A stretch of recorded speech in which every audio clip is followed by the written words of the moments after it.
Irmãos, quando nós estamos louvando aqui, Deus está falando comigo acerca das sementes, e aí o pastor Evandro falou sobre sementes, e a semente, ela vai produzir concernente a sua espécie, ou seja, uma semente, ela não tem o poder genético de alterar a sua espécie. E essa igreja, Deus estava me falando, na Candele, Shuri, Kandrokandas, será uma igreja, Evandro, no ministério da Comunhão Ágape, que vai produzir, que vai gerar, que vai enviar muitos missionários. Porque essa igreja tem um coração missionário muito grande, muito forte. Então daqui sairão muitos missionários. Essas obras, como em Chavantes, em São Bernardo, essas obras é apenas o início de um mover muito poderoso de Deus. Sairão muitos missionários. E quando nós estamos louvando, Deus soprou por meio do seu Espírito no meu ouvido, falando que Deus está arrojando o coração de mulheres missionárias. Os homens que me perdoem, estou aqui querendo fazer uma apologia feminista, mas quando os homens não se posicionam, Deus também levanta muitas mulheres. E é isso que Deus está fazendo nesses dias. Evandro, esteja sensível aí para algumas mulheres que Deus usará de forma muito poderosa. Amém? Bom, como eu ministrava antes com os líderes, Deus já mudou a pregação. Eu vim com uma palavra, eu ia pregar a mesma palavra que eu preguei no domingo passado, lá em Porto Alegre, tanto que eu estava conversando com os meus obreiros, pedindo autorização para eles, dizendo assim, olha, vocês não se importam de ouvir a mesma pregação, Aí eles disseram, não, pastor, a pregação foi muito boa, vamos ouvir de novo, sim. Mas eu estava aqui, aí Deus me levou para outra revelação, Uma revelação que eu também ministrei para líderes, mas em um cunho diferente. Eu acho que nós temos que entender e sermos produtores de alegria também no coração de Deus. Repita comigo. Eu quero produzir alegria ao coração de Deus. Antes, eu e a Beth, que somos muito sorridentes, estávamos falando sobre a alegria do Senhor, que é a nossa força. Mas, a alegria do Senhor sendo a minha força, Nelson? Sendo a minha força, eu também preciso produzir alegria para Ele. Porque a alegria também é um fator de compensação. Quando eu gero alegria, eu recebo alegria. É similar a um casamento, O casamento é algo fantástico. Porque quando eu entendo e aprendo o caminho que produz alegria na vida do meu cônjuge, consequentemente, o resultado disso será alegria para mim. Então, por exemplo, quando isso não é manipulação, tá? As mulheres vão fechar os ouvidos agora e os homens vão abrir os seus, Mas quando você investe em coisas que geram alegria no coração de uma mulher, irmão, à noite vai sair estrelinhas, Porque é assim que funciona. Você investe alegria, você vai, consequentemente, também ganhar alegria. Você vai receber alegria. E em Deus também é importante isso. Você saber o que produz alegria no coração de Deus. Então eu gostaria que você fechasse seus olhos. Nós vamos orar primeiramente. Senhor, nós estamos muito felizes de estar em Tua presença. Senhor, não há melhor lugar para estar do que aqui. Nós poderíamos rodar toda a cidade de São Paulo, talvez até parte do estado, mas não encontraríamos um lugar tão fantástico e maravilhoso como estar aqui em Tua presença. E certos que Tu nos recompensará e deixará uma bênção para nós, não permitirá que ninguém saia deste lugar sem receber uma resposta, uma revelação, uma direção, uma orientação. Senhor, o teu Espírito é um Espírito maravilhoso, e por meio da tua palavra, ele prescruta no nosso íntimo mais profundo, gerando aí um milagre, gerando também, Senhor, o ensino, a admoestação, a consolação e até mesmo a exortação, que é uma grande prova de amor por nós. Por isso eu peço que tu tenhas liberdade, Espírito Santo, de estar passeando em nosso meio, manifestando aqui a tua presença e a tua graça, em nome de Jesus. Amém. Vamos abrir no Evangelho de Lucas, capítulo 15. E para poupar a minha voz, eu vou pedir para que o Gessé, que tem um perfil de ser um bom orador, vai ler o capítulo 15. Queridos, deixa eu falar uma coisa para vocês, que não é em tom de exortação. Mas eu acredito que o pastor Evandro tem esse mesmo sentimento.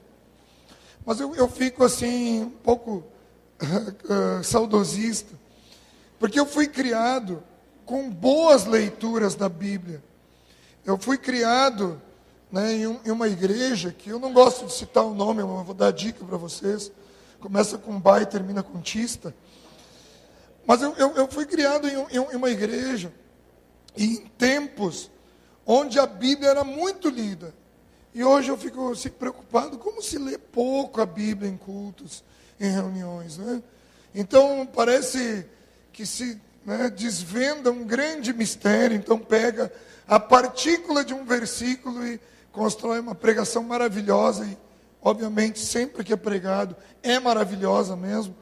Mas é importante lermos um texto, se aprofundar em um capítulo, porque o ensino da palavra é que nos traz uma base muito poderosa, tá bom?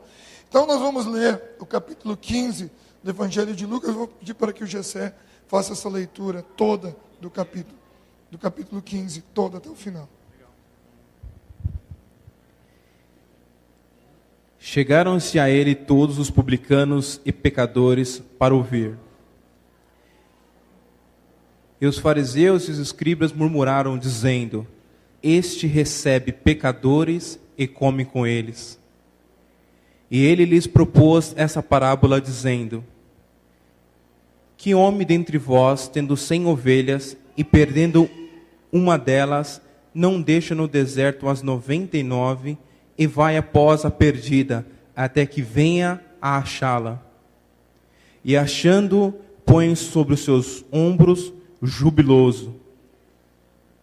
E chegando a casa, convoca os seus amigos vizinhos, dizendo-lhes: Alegrai-vos comigo, porque já achei a ovelha perdida. Digo-vos que assim haverá alegria no céu por um pecador que se arrepende, mais do que por 99 justos que não necessitam de arrependimento. Ou, qual mulher que, tendo 10 dracmas, se perder uma dracma, não acende a candeia, e varre a casa, e busca com diligência até a achar? E achando, convoca as amigas e vizinhas, dizendo: Alegrai-vos comigo, porque já achei a dracma perdida. Assim vós, que a alegria diante dos... Assim vos digo que a alegria diante dos anjos de Deus, por um pecador que se arrepende. E disse: Um certo homem tinha 2 filhos. O mais moço deles disse ao pai: Pai, dá-me parte dos meus bens que me pertencem. E ele repartiu por eles a fazenda. E poucos dias depois, o filho mais novo, ajuntando tudo, partiu para uma terra longínqua, e ali desperdiçou os seus bens, vivendo dissolutamente. E havendo ele gastado tudo, houve naquela terra uma grande fome, e começou a padecer necessidades. E foi e se achegou-se um dos cidadãos daquela terra, ao qual mandou para os seus campos apacentar porcos. E desejava encher o seu estômago com os bolotas, que os porcos comiam, e ninguém lhe dava nada. E tornando em si, disse: quantos jornaleiros de meu pai têm abundância de pão, e eu aqui pereço fome. Levantar-me-ei e irei ter com meu pai, e direi-lhe: Pai, pequei contra os céus e perante ti. Já não sou digno de ser chamado seu filho. Faze-me como um dos teus jornaleiros. E levantou-se para o seu pai, e quando ainda estava longe, viu o seu pai e moveu-se de íntima compaixão, e correndo, lançou-lhe o pescoço e o beijou. E o filho lhe disse: Pai, pequei contra o céu e perante ti, já não sou digno de ser chamado seu filho. Mas o pai lhe disse aos seus servos: trazei depressa a melhor roupa e vestiu-lhe, e põe um anel na mão e alparcas nos seus pés. E traz o bezerro cevado, e matai-o, comamos e alegramo-nos. Porque este meu filho estava morto e reviveu, tinha se perdido e foi-se achado. E começaram a alegrar-se. O seu filho mais velho estava no campo. Quando veio e chegou perto de casa, ouviu a música e as danças. E chamando um dos seus servos, perguntou-lhe o que era aquilo. E ele lhe disse: veio teu irmão, e teu pai matou o bezerro cevado, porque recebeu são e salvo. Mas ele indignou-se e não queria entrar. E saindo o pai, estava com ele. Mas respondeu ele e disse ao pai: eis que te sirvo há tantos anos, sem nunca transgredir o teu mandamento. Nunca me deste um cabrito para alegrar-me com os meus amigos. Vindo, porém, este teu filho, que desperdiçou os teus bens com os meretrizes, mataste um bezerro cevado. E ele lhe disse: filho, tu sempre estás comigo, todas as minhas coisas são tuas, mas era justo alegrarmos e folgarmos, porque este teu irmão estava morto e reviveu, tinha se perdido e se achou. Aleluia. Esse texto todo, esse bloco, capítulo 15 de Lucas, embora as nossas Bíblias possuam subtítulos, na verdade, quando você lê no original do grego, não tem nenhum desses subtítulos. Nenhum. É um bloco único. Tanto que nas emendas você vê no versículo 8, quando termina, ou qual é a mulher que, versículo 11 diz, continuou. Então, na verdade, a ideia é uma só. O texto todo é uma única uma única ideia de Jesus. Quando nós vemos o versículo 1, faz apenas uma citação de que momento Jesus estava. Exatamente do momento em que ele começou a construir toda essa linha de pensamento. E essas três abordagens, unidas em um só bloco, foi toda ela feita ou construída para religiosos e para pecadores. Depois, no capítulo 16, Jesus então fala com seus discípulos acerca do que estava se tratando. Então ele propôs uma outra parábola, mas a ideia principal do capítulo 15 toda é acerca de pessoas. Tudo falando de pessoas que estariam perdidas. Então Jesus chama a atenção dos religiosos e atrai também os pecadores e começa a dissertar toda essa história. E no meio desse contexto, os religiosos se aproximam e fazem um questionamento entre si acerca do comportamento de Jesus, que estaria se relacionando com pecadores. Porque a ideia messiânica dos religiosos era que o Messias, que haveria de restaurar a questão política de Israel, semelhante a nós, evangélicos, que achávamos que por ter uma governanta ou alguém que fosse evangélico, se restauraria a condição do nosso Brasil, sendo que não é isso. Esperavam que Jesus fosse uma pessoa diferente, que andasse com a elite, que andasse com os maiorais. Chocou-os de ver Jesus se relacionando com pecadores, e além disso, a Bíblia diz que ele estava comendo com os pecadores. O fato de Jesus estar comendo com os pecadores significava que aquele que seria o nosso Messias se relaciona com pessoas de baixo escalão. Quem eram essas pessoas?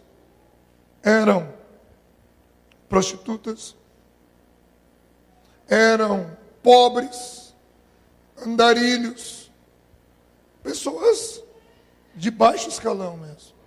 E Jesus estava ali com eles. E Jesus então propôs histórias em facetas para que eles entendessem a importância de Deus e a importância dessas pessoas para Deus. Olhe para a pessoa que está ao seu lado e diga assim: Deus se importa com todas as pessoas. E aí quando nós lemos o versículo 6, na parte B do versículo 6 diz assim: alegrai-vos comigo, porque já achei a minha ovelha perdida. Repita comigo: alegrai-vos comigo. No versículo 9 diz assim: e tendo achado, reúne as amigas e vizinhas, dizendo: alegrai-vos comigo. E lá no versículo 32 diz assim: entretanto era preciso que nos regozijássemos e nos alegrássemos, porque este irmão estava morto e reviveu, estava perdido e foi achado. Qual é a alegria de Deus? O que gera alegria no coração de Deus? Queridos, não existe nada que gere mais alegria no coração de Deus que a restauração humana. Em momento algum você vê na palavra de Deus algo que traga mais satisfação para o Senhor do que a restauração do homem. Não há. Por isso que o maior investimento que ele fez, de pagar seu único filho, foi para restaurar a mim e você. Não há maior alegria para Deus. Alegria para Deus não é construção de grandes coisas, de estruturas, até porque pessoas são muito mais importantes do que estruturas. Mas não há maior alegria para o Senhor do que essa. Então o que Jesus estava mostrando para aqueles religiosos, por um lado, a compaixão pelos perdidos pobres, por outro lado, Jesus dando um tapa de luva de pelica nos religiosos. Porque por um lado tinham pessoas que precisavam ser restauradas, e por outro, haviam religiosos que queriam cobrá-lo.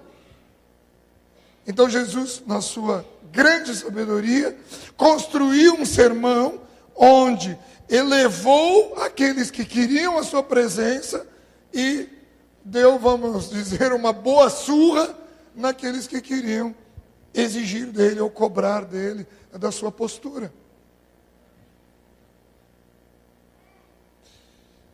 E aí Jesus então expõe, coloca 3 propostas, 3 facetas. Numa delas uma ovelha perdida, a outra uma dracma e a outra um filho que se perdeu. Na questão da ovelha perdida, se fala de algo que se perdeu pela sua própria natureza. Porque a ovelha, uma vez eu ministrei lá num tempo de glória, uns anos atrás, para os líderes, sobre essa questão da ovelha. Queridos, a ovelha, desculpe a franqueza, mas a ovelha é um dos animais, para não dizer talvez o mais, mas um dos mais tolos que existem. É a ovelha. A ovelha está apanhando e está ali.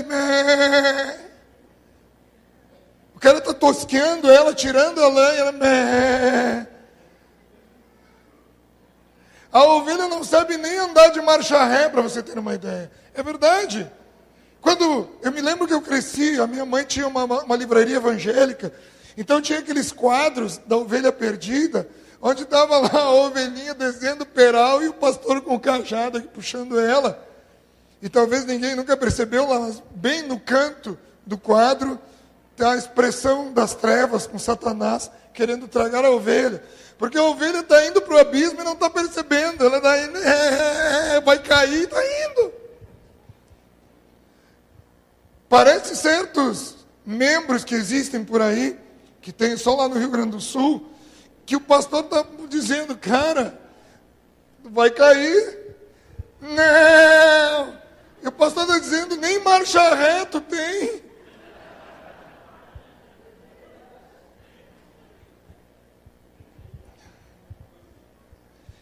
Mas foi uma das facetas de Jesus, da história, da pregação de Jesus, de algo que se perdeu pela sua própria natureza. Depois fala sobre a dracma perdida, que foi algo perdido por descuido. E por fim ele fala sobre o filho que se perdeu por uma decisão. Mas voltando à questão da ovelha, quando nós falamos da importância que Jesus dá para a restauração humana, Jesus começa falando da ovelha, por quê? Porque Jesus queria tratar exatamente isso, que a nossa natureza não é uma natureza perfeita. A Bíblia diz que é uma natureza corrupta, é uma natureza carnal, é uma natureza demoníaca. Então, se você não matar esse alien que está dentro de você, ele te mata. E pode te levar para o abismo. E aí Jesus começa falando que havia um homem que era dono, repita comigo, dono. Está na sua Bíblia. Destaque isso, é importante. Então, lhes propôs Jesus essa parábola, versículo 4. Qual dentre vós é o homem que possuindo 100 ovelhas? Repita comigo, possuindo 100 ovelhas. Esse é um detalhe importantíssimo, que quando eu li isso, há cerca de 5 anos atrás, foi que eu percebi esse detalhe, em um dos meus momentos de comunhão com o Senhor, descortinou algo muito fantástico. E para isso você precisa entrar no contexto histórico do tempo em que Jesus estava. Queridos, naquele tempo, o trabalho pastoril, o pastor em si, era um trabalho desprezado. Para você ter uma ideia, se você voltar mais tempo ainda na sua Bíblia, no período do Egito, os hebreus eram quem faziam o trabalho ovil. Quem cuidava das ovelhas eram os hebreus, porque os egípcios não queriam cuidar das ovelhas. Por isso que sempre a Bíblia usa como alusão, como exemplo, o pastor e as ovelhas. Por quê? Porque é algo que os hebreus se identificavam. E os egípcios não queriam trabalhar com as ovelhas, porque era algo desprezado, era algo ruim. Então, ou o hebreu trabalhava com ovelhas, ou o hebreu trabalhava com tijolos. Por isso que a Bíblia usa muito o exemplo, fundamento, de construtor. Tudo isso porque fazia parte do perfil dos hebreus. E aí, um pastor era pobre. Não é que nem hoje, né? Hoje a gente está em alta, né? Pastor, eu já me lembro, vou contar uma história para vocês, dividir com vocês. Eu gostaria que ficasse só entre vocês não contassem mais. Mas o meu filho chegou um dia em casa e disse assim, papai, nem sabe o que aconteceu. O que foi, meu filho? Não, o meu colega de aula perguntou o que tu fazia na vida, e eu disse que tu era pastor. E aí eu disse, tá aí, o que ele respondeu? Ele disse que acha que nós fôssemos ricos, né? Porque pastor é rico. que é a ideia de riqueza que ficou, né? No tempo de glória nós falamos bastante sobre isso, sobre a avareza no ministério. Agora o pastor naquela época não era assim, o pastor naquela época era uma pessoa pobre, e tão pobre que um pastor trabalhava para um senhor, que era o dono da fazenda. E este senhor era o dono também das ovelhas e dos animais. Então, quando a Bíblia diz certo homem possuindo, está falando sobre o dono do rebanho. E quando a Bíblia diz que uma ovelha saiu do ovil, bobinha, se perdeu, aquele homem, eu imagino, todo dia ia ali e contava as ovelhas. 97, 98, 99. Ué, está faltando uma. Aí pede para o pastor, e o pastor diz assim, olha, talvez ela tenha saído, se perdido no momento em que eu trouxe elas para cá, mudei de lugar, trouxe para essa pastagem. Quando eu retornei para o ovil, talvez ela tenha se perdido. Quem vai atrás da ovelha é o dono, não é o pastor. Queridos, vamos ser sinceros. Qual é o louco que deixaria 99 ovelhas no deserto, sozinhas para buscar uma, lembrando que os lobos estavam em volta? Sabe o que eu aprendo aqui, irmãos? Deus jamais sacrificaria 99 por um, porque é uma equação injusta.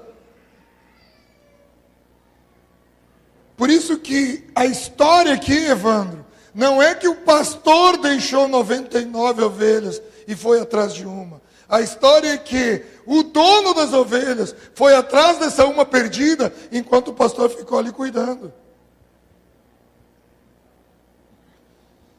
Sabe o que eu quero dizer aqui em relação à alegria do Senhor? Que a alegria de Deus é saber que por mais perdido que uma pessoa esteja, pela sua própria natureza, um dia ele será achado. Então, meu irmão, se você está orando pelo teu parente, pelos teus amigos, por pessoas que sejam perdidos, mas perdidos mesmo, com uma natureza totalmente comprometida pelo pecado e pelas trevas, saiba, meu irmão, que Deus vai achar ele. Agora olhe para a pessoa que está ao seu lado e diga assim, cutuca ele e diz assim, Deus vai achar essa pessoa. Agora preste atenção. Não fica mandando o pastor atrás dele, porque isso não é para o pastor.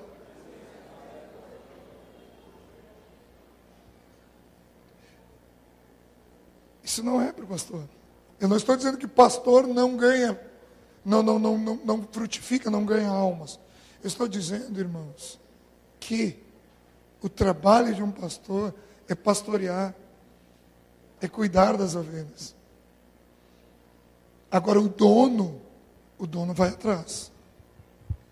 E eu sou prova disso, né? Eu já testemunhei a minha vida aqui, mas eu fui criado em lar cristão, saí dos caminhos de Deus, né? Nunca exigi que o pastor fosse atrás de mim, muito pelo contrário, né? Dava curva para não ver o pastor. Que às vezes, irmãos, misericórdia, eu estava tão chapado, mas tão chapado, que se eu visse o pastor, eu acho que eu saía correndo de tudo que era jeito, porque ia ser horrível ter um encontro com o servo de Deus no estado em que muitas vezes eu me encontrava. Mas eu sempre tive essa certeza no coração, que eu haveria de voltar para o rebanho. Uma hora ou outra, eu ia ter que voltar, porque aquele tipo de pasto que eu estava comendo não era o pasto para mim. Repita assim comigo, ovelha não é para mato. Então eu ia ter que voltar. Certamente eu ia ter que voltar. Mas enfim, a alegria do Senhor foi quando eu voltei. Assim como a alegria do Senhor ocorrerá no momento em que os teus familiares entrarão na casa de Deus juntamente contigo. Amém? E isso vai gerar força em ti. Isso vai te fortalecer. Agora, segundo, a Bíblia propôs uma outra faceta, que por o descuido de uma mulher, ela perdeu uma dracma. E a pergunta é, por que uma dracma, que menos de 15 reais, cerca de aproximadamente pouco mais de 10 reais, mas por que uma dracma? Porque uma mulher pararia toda a sua vida, porque uma mulher cancelaria o horário no salão de beleza, porque uma mulher deixaria de fazer as postagens no Facebook, porque uma mulher desligaria a televisão e ainda mais, limparia toda a casa em um instante só, irmãos, isso aí é uma maravilha, mas limparia toda a casa por causa de uma moeda.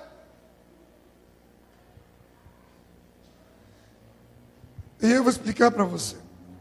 A dracma era pendurada no pescoço das mulheres, representando, tinha um significado muito importante na questão do relacionamento, na questão do casamento delas. Era um ato de valorizar o seu casamento. Então,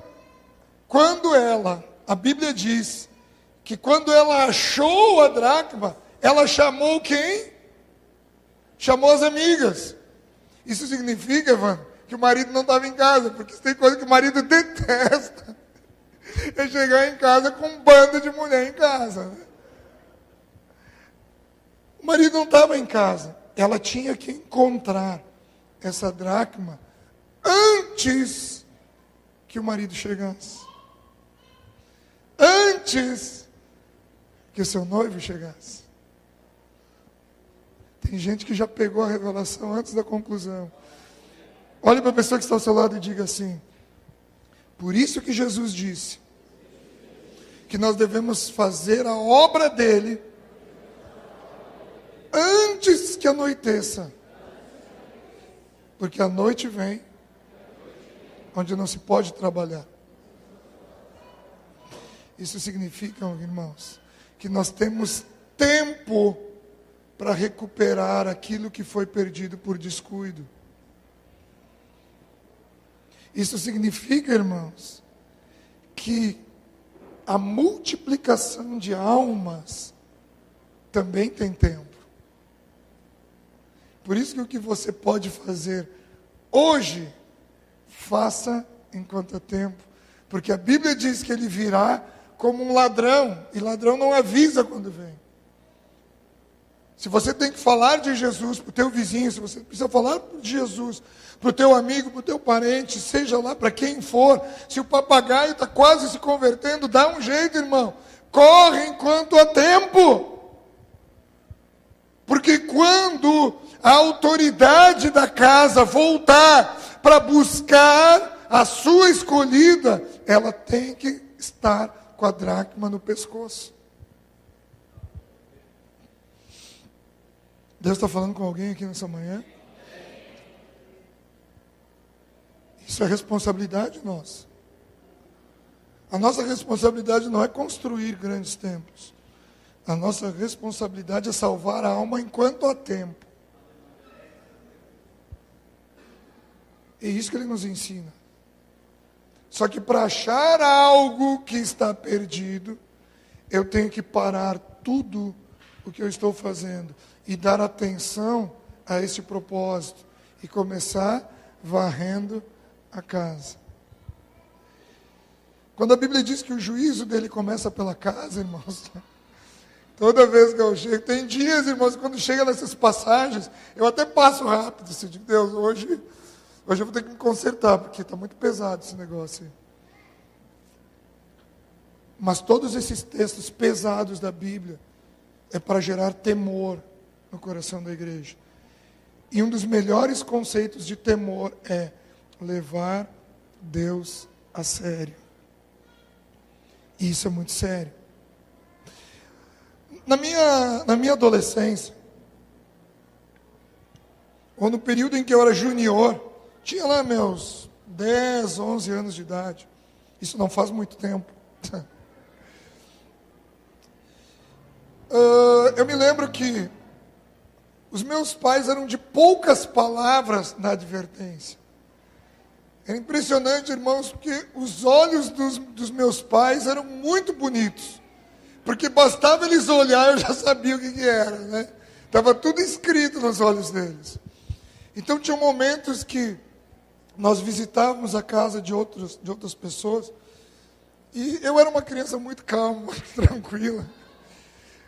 E naquelas peripécias na casa dos outros, eu me lembro que quando eu passava no ambiente em que o meu pai estava, meu pai só olhava e eu já sabia. Eu pensava, bom, agora que eu já fiz arte mesmo, vou continuar com a arte, porque pelo que ele olhou, é certo que eu vou apanhar quando chegar em casa. Hein? E, queridos, é interessante porque, na verdade, a Bíblia diz que os olhos do Senhor estão passando sobre a terra para mostrar, ou para vislumbrar, ou para achar o que é forte. Eu acho que quando nós temos intimidade com Deus, basta um olhar dos céus para nós entendermos que talvez nós estejamos fazendo o que não é certo e deixando de fazer o que Ele quer. E a igreja hoje, e eu falo a igreja do Brasil porque eu nunca morei em outro lugar, então eu vou falar do Brasil porque a gente tem propriedade de falar de onde a gente mora. Mas a igreja do Brasil hoje precisa voltar e fazer aquilo que Deus quer. E Deus só pediu uma coisa para que fizéssemos, que era fazer discípulos. Só isso. Deus não pediu para fazer grandes construções, grandes coisas. E nós estamos vivendo uma experiência em Porto Alegre bem interessante, Evandro sabe disso. Certo dia, há cerca de 4 anos atrás, numa manhã, Deus falou comigo. E Deus disse para mim. Deus disse assim, você tem um prédio bem grande aqui, né? O nosso prédio lá em Porto Alegre era de 2.200 metros quadrados, muito grande o prédio. E Deus disse, tu está usando esse prédio, quando muito, 4 vezes por semana. Dessas 4 vezes, reduzindo para 50%, tu está, na verdade, destinando a metade do valor que eu tenho investido em ti, dando de graça na mão do ímpio. Sendo que eu esperava coisas mais significativas com esse dinheiro. Uau, foi uma paulada, né? Na reunião, já reuni os nossos líderes e contei o que havia acontecido. Então, de 3 anos para cá, nós começamos a trabalhar no coração da igreja para fazermos coisas mais significativas para Deus. Porque quando nós alocamos aquele prédio, eu me lembro que uma das coisas que mais me seduziu naquele prédio foi o tamanho. Eu olhei assim, esse prédio aqui é muito bom, eu vou ser um dos pastores mais reconhecidos aqui em Porto Alegre, porque tem um prédio desse tamanho aqui, é maravilhoso. E foi o que aconteceu mesmo, me tornei um pastor bem conhecido em Porto Alegre. Mas, por um lado, eu fiquei conhecido, por outro, Jesus não se tornou tão conhecido por mim, quanto eu me tornei conhecido na cidade. E aí, meu irmão, o caldo engrossou. E nós prontamente nos arrependemos e começamos então a trabalhar em cima de um novo projeto que valorizasse mais o evangelismo. E foi aí que nós entregamos toda aquela estrutura, pulverizamos pequenos grupos, eles sabem disso, e áreas, né? A área de vocês, inclusive, a área leste, onde eles moram em Porto Alegre, é que mais está crescendo em Casas Luz. E passamos então a fazer as nossas celebrações em um hotel, lá em Porto Alegre. Onde, quando Deus colocou no nosso coração, até a metade do ano passado, né? Nós começamos uma negociação em 2012 e encerramos a negociação em 2014. O valor que foi nos dado em 2012 era 30% superior ao que nós conseguimos em 2014, ou seja, nós conseguimos um desconto de 30%, 2 anos depois, né? E hoje nós estamos fazendo celebrações e estamos investindo bastante na questão evangelística. Por quê? Porque o que foi perdido tem que ser achado. O que foi perdido tem que ser achado. Inclusive pessoas que se perderam, pessoas que andavam conosco e sumiram, nós estamos buscando, indo atrás dessas pessoas, nós estamos literalmente varrendo a casa. E Deus tem nos honrado para a honra e glória do Senhor. Amém? Aleluia. Não conto isso porque somos melhores do que vocês. Queremos dividir porque fazemos parte da mesma igreja e com certeza, em alguma coisa, você está sendo edificado com isso. Amém? Por fim, Jesus propõe outra partícula, que é do filho pródigo, que foi alguém que se perdeu pela sua própria decisão. A história de um rapaz, que era o mais moço da casa, e com certeza o mais insano, porque a decisão de pedir a herança antes do tempo, já foi um problema gravíssimo que ele fez. E nós não temos como pedir nada para Deus antes do tempo. Repita comigo, eu não tenho direito a nada antes do tempo. Mas infelizmente a igreja sempre está exigindo coisas de Deus, exigindo. É aquele filho mimado, porque o filho mais moço geralmente é o filho mais mimado. Eu falo isso porque eu sou o filho mais moço. E ele não pediu a sua parte da herança. E rapidamente ele pegou a sua herança, porque devia ser muito dinheiro, e torrou tudo de forma dissoluta, né? Porque tendo dinheiro, você tem amigos, né? Não sei se já aconteceu com alguém aqui, mas isso aconteceu comigo. Eu me lembro, na época eu era funcionário do banco, e tinha bastante dinheiro, então, irmãos, tinha amigo à beça, né? Eu tinha carro, eu tinha amigo, tinha cocaína a hora que precisasse, bebida, festa, aí era uma maravilha. Eu era o neguinho mais querido da área. Quando terminou tudo, eu era só mais um neguinho desprezível, né? Ou desprezado. Então, isso aconteceu com ele também. Quando terminou tudo, ele caiu em si. Quando ele caiu em si, o que ele lembrou? Ele lembrou do seguinte: puxa, eu estou aqui dividindo com os porcos, ao passo que os servos do meu pai têm pão, e não é pão normal, tem pão com fartura. Ou seja, querido, se você tem pão para comer, você não precisa de mais nada. Embora nós estamos vivendo a geração da saúde, que é carboidrato, né? Mas, queridos, o pão representa vida. Por isso que Jesus se exemplificou como sendo o pão, mas não o pão comum, o pão da vida. E quando o filho que tomou a decisão errada caiu em si, a primeira coisa que ele lembrou foi da casa do pai. Foi a primeira coisa que ele lembrou. Foi da casa do pai. E é engraçado, quem tem filhos, adolescente ou jovem, que nem eu tenho. A minha filha tem 19 anos, irmãos. Eu sei que não dá para acreditar. Tem 19 anos. Aí, então, quando ela fez 18 anos, ela fez 18 anos num dia. No outro dia, de manhã cedo, ela estava na porta do CRVA, lá no Rio Grande do Sul, para fazer a sua habilitação. E aí nós ajudamos ela a comprar um carro.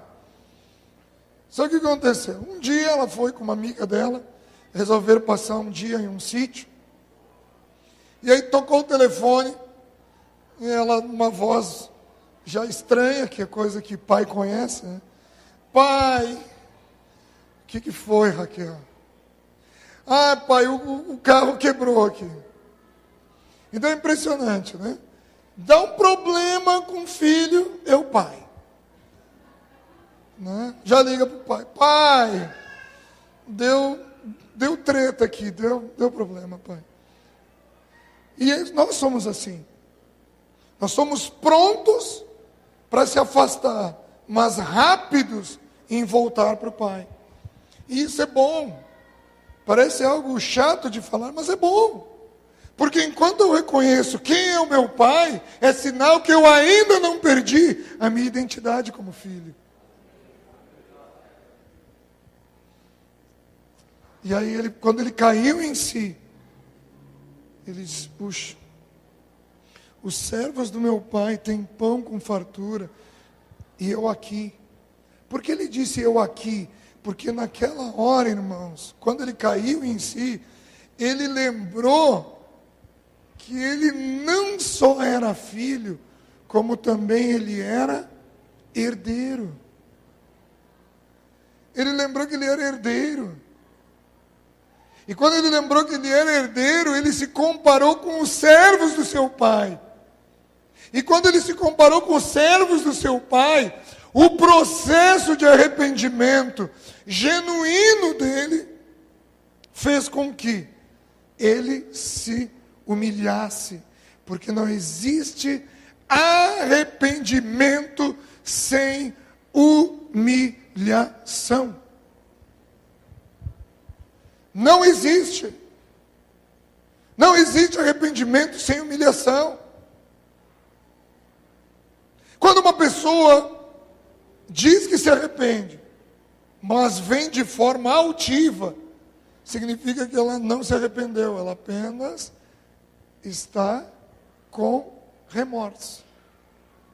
Remorso de que tomou a decisão errada, de que falhou. Isso não é arrependimento. Arrependimento tem humilhação. Arrependimento é se humilhar. Eu me lembro de uma situação, das tantas, porque já aconteceu situações onde eu e a minha esposa nos desentendemos, né? Não sei quantos casais tem aqui. Casais, também. Alguma vez vocês se desentenderam? Tem alguém que nunca se desentendeu? Onde tem relacionamento humano, tem ferro com ferro, como a Bíblia diz, né? E aí, eu fui falar com a minha esposa, cheguei para ela e disse, amor, é o seguinte, amor, eu errei mesmo e quero te pedir perdão e tal. E ela parada, olhando, com aqueles olhinhos verdes, olhando para mim. Assim. Aí, ela disse, só isso? Eu digo, só, porque o que mais? Que eu me rasteje, que eu venha com flores. É, aquele papo de homem, assim, sabe? Aí ela disse assim, não quero nada disso. É que tem um detalhe que tu não está percebendo. Tu está falando comigo e está muito altivo ainda. Aí na hora eu parei e pensei. E eu vi lá no meu íntimo que, na verdade, o perdão que eu estava concedendo era para consertar o meu lado. Olhe para a pessoa que está ao seu lado e diga assim, arrependimento diante de Deus não é para consertar o seu lado, mas é para que Deus seja exaltado. E aí o que aconteceu? Ele caiu em si, viu que tinha a sua identidade de filho, mas quando ele articulou toda forma de restauração, ele ficou pensando e disse, não, eu vou chegar diante do meu pai e vou dizer para o meu pai, pai, pequei contra os céus e perante ti. Ou seja, pai, primeiro eu falei com Deus, e segundo eu falei contigo também. Aí ele disse o quê? Mas para mim basta ser teu servo. Querido, quando você quer consertar uma situação e quer chegar por cima ainda, irmão, melhor você nem fazer, porque o tombo vai ser grande. Que a Bíblia diz que o resultado do orgulho só é um, que é a ruína. Se ele poderia ter, chega para o seu pai, chega lá, ó pai, o negócio é o seguinte, perdoa aí, velho, foi mal a minha parada aí, ó. Torrei toda a grana, saí com uma mulherada aí, me enrolaram, mas é o seguinte, pai, ó, tô aí, tô chegando junto, que deu mano, que deu a mãe, ó mãe, já, mãe, tô muita fome, prepara aí um negócio legal.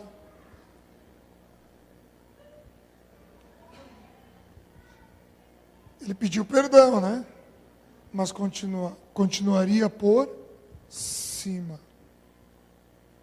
Arrependimento sem humilhação não é genuíno. O que ele fez? Ele disse, olha pai, basta que me trate como um dos teus servos.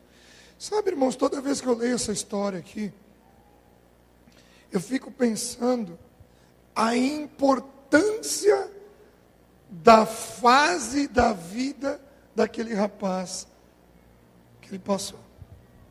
Eu não estou dizendo que Deus queria que ele passasse por aquilo. Eu estou dizendo a importância para ele daquilo que ele passou.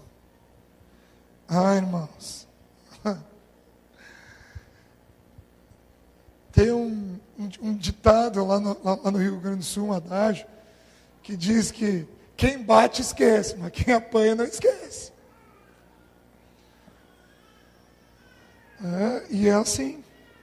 Tem muitas coisas na nossa vida que nós passamos que com certeza, se nós não aprendemos com isso, é porque a nossa cabeça é muito dura. Só que não tem dureza que resista o poder da ação do Pai. Não tem.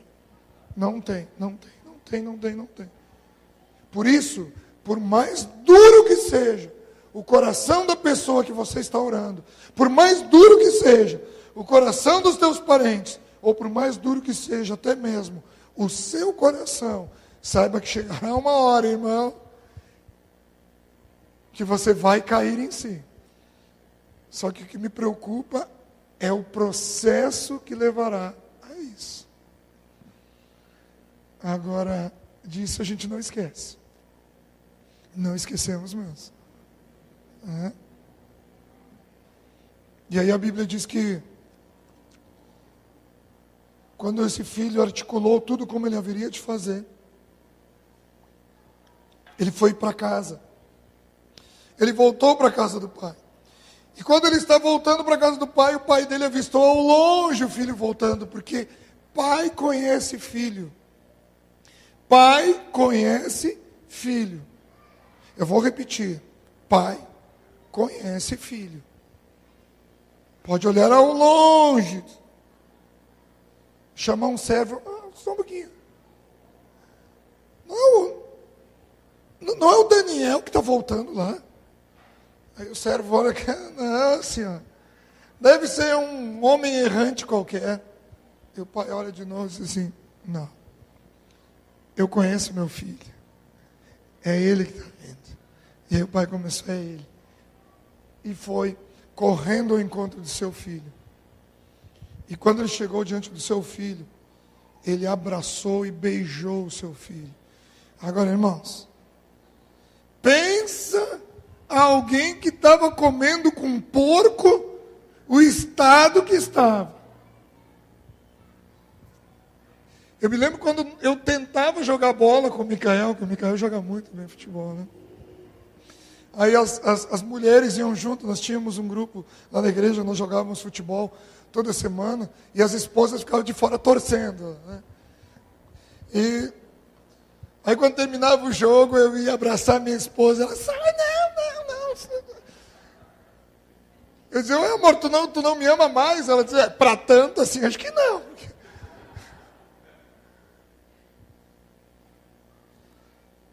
é só uma brincadeira para levar você a algo muito sério. Sabe o que Deus ensinou a gente? Deus só enviará pessoas se nós estivermos à altura de amá-las. Só quando estivermos à altura de amá-las. Uma vez nós estávamos orando numa vigília, e eu comecei a orar: Senhor, envia as prostitutas, Senhor.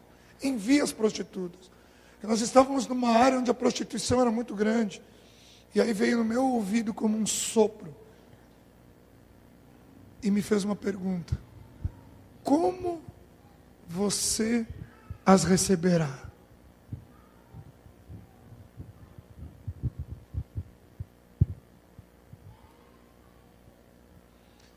Queridos, eu não sei o quanto a igreja ainda está preparada para receber alguns casos catastróficos que nós temos aí. Sabe por que os homossexuais têm tanto ódio da igreja? E eu não estou aqui defendendo ninguém, mas porque a igreja não sabe trabalhar com eles ainda. Querido, se um travesti entrar em uma das nossas igrejas, eu tenho certeza que a palavra vai perder a importância diante do visual deles. Porque é perigo 90% da igreja deixar de olhar para o pastor para olhar um travesti entrando. Agora pensa você entrar numa festa onde todo mundo para a festa para olhar para você, irmão. Se você fosse uma formiga, você entrava no formigueiro. Eu estou falando um exemplo muito simples e muito comum, por sinal, aí fora. O quanto nós estamos dispostos a correr e abraçar os perdidos. Quanto nós estamos dispostos e preparados a abraçar esses que estão vivendo com os porcos. Quando a Bíblia diz não dar pérolas aos porcos, a Bíblia está dizendo o seguinte: que nós não devemos entregar aquilo que é precioso lá naquilo que está perdido. Mas a Bíblia também não está dizendo para nós abandonarmos aqueles que estão com os porcos. Como nós vamos receber essas pessoas? Como receberemos? Interessante que a festa maior foi do filho que voltou, ao passo que a indignação maior era do filho que estava em casa. O filho que estava em casa ficou indignado, porque fazer uma festa com um cara que pegou parte dos bens da casa? Para que fazer festa com um cara que, enquanto ele estava dando murro aqui dentro, ele estava lá com as prostitutas, com as meretrizes? Para que fazer festa para esse cara?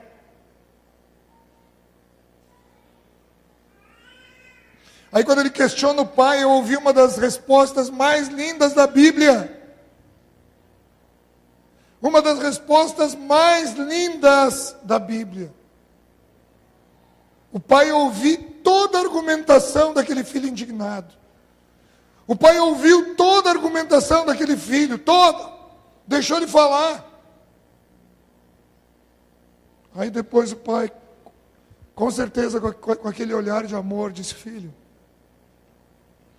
tu está comigo há tanto tempo e não entendeu que o que é meu também é teu. De um lado, um filho que roubou a herança e foi fazer festas. Por outro lado, um filho que não havia nem entendido ainda o que era herança.